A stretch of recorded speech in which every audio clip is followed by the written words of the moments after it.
Hey guys, it's Justin here again. We're still working on our lead optimization. Since I've last recorded, I've made some updates that I want to go through with you guys.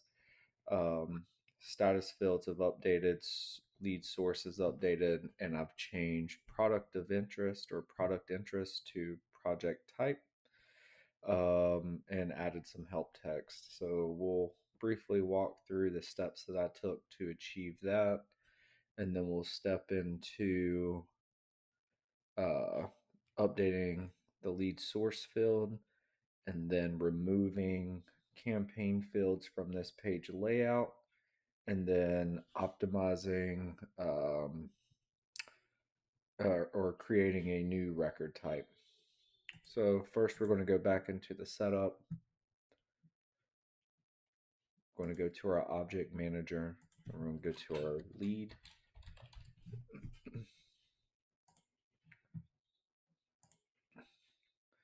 We always go into the field and relationships.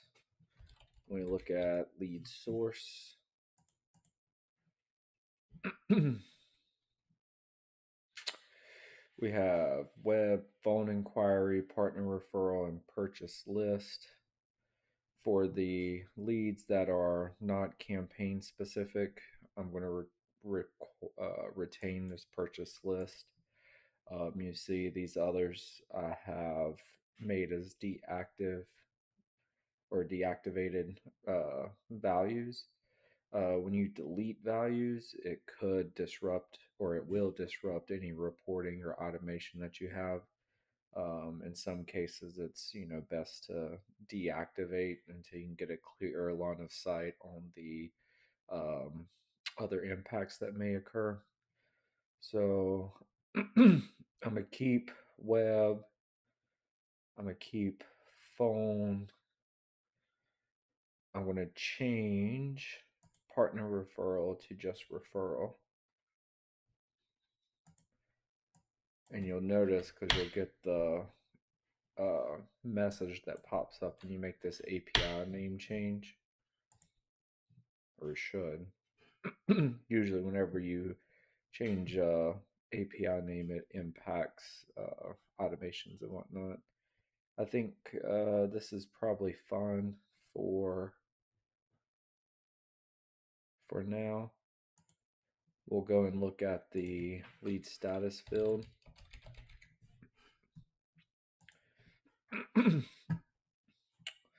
So I've deleted a lot of those. I got some, or I have some agent work that I've been working on the backside that I'm going to make a video for soon. So for this, Frame and Flow is being set up like it is a consulting business. And so I've changed the values to reflect some of those. So new, an attempting contact status, qualified, that means that we're converting to an account and we're creating a statement of work. And then disqualified, and then I've created a status value for marketing.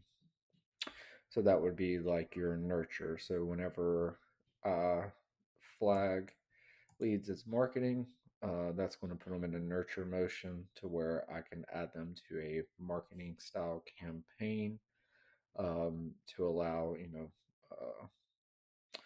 email messages to go out until the user lights up to suggest that they're interested in a conversation.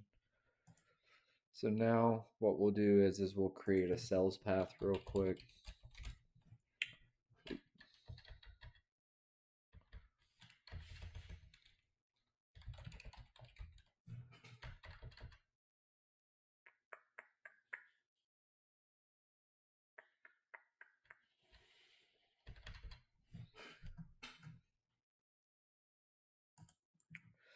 Here we are, we're going to create a new path.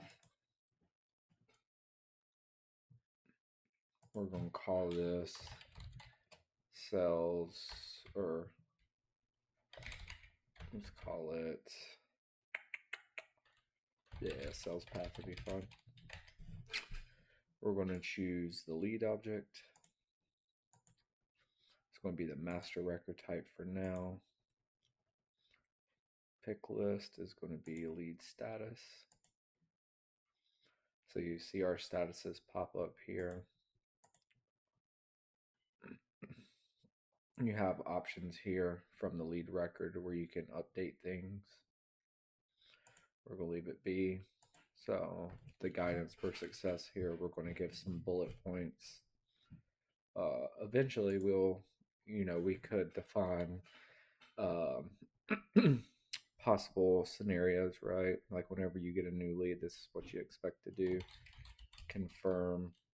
So we're going to say confirm person is related to company the lead is submitted from, or is a real person. Real person. Research LinkedIn and connect. Connect.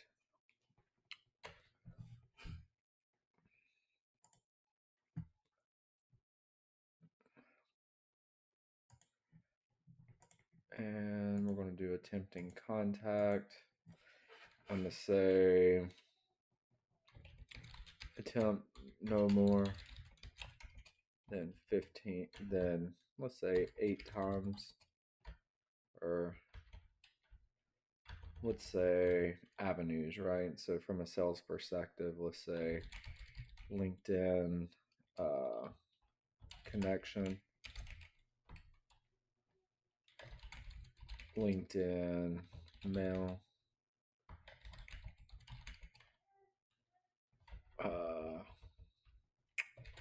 phone call, email.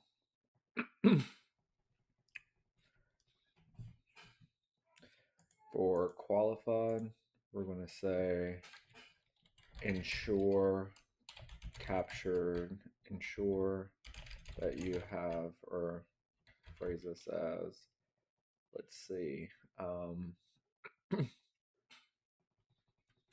clearly identified area, or yeah, we'll say area of interest for advice. Clearly identified area of interest that fits SOW model, SOWs, and clearly identified timeline for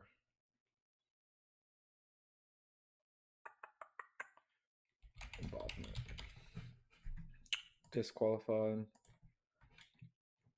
we'll say contact has no contacts has no interest in service offering.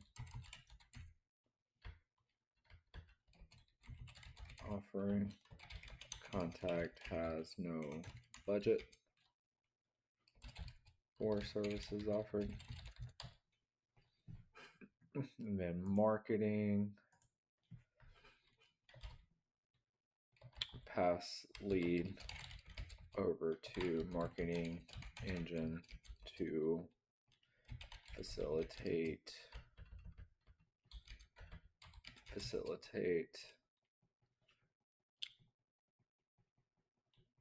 warming up.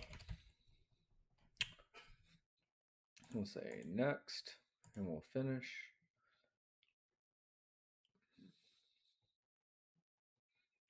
Now we have a path established. So when we refresh, we can expand this, and when we go to each step, the information will be passed in the areas that we defined.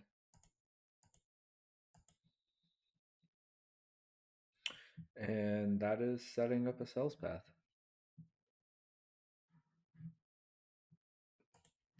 And before pause to get set up for the next section for creating a new record type, the project type field, If you recall, it used to be set up for um, Salesforce modules, more directly related to like agents or data prep for agents. For frame and flow, they're now looking at sales optimization, which is going to be anything admin or platform app based related. Service optimization, which is anything case related. Data and integration, dealing with data cloud. AI and agents, dealing with anything with agent force prompting. Full implementation will be any type of company that we discover that needs a full workup. So they have some other CRM like HubSpot or Monday or whatever, and they have reached a point to where they need more customizability, and they're looking to shift completely to a Salesforce built solution. Advisory retainer, that's going to be more like those fractional type uh, roles where they're looking for someone to come in and do some part-time work for a small company that's still going through funding rounds to help scale, set up a system to scale. Outside of that, I will take a short break and then I'll post an additional video related to the record type and page layout modification that we're going to do.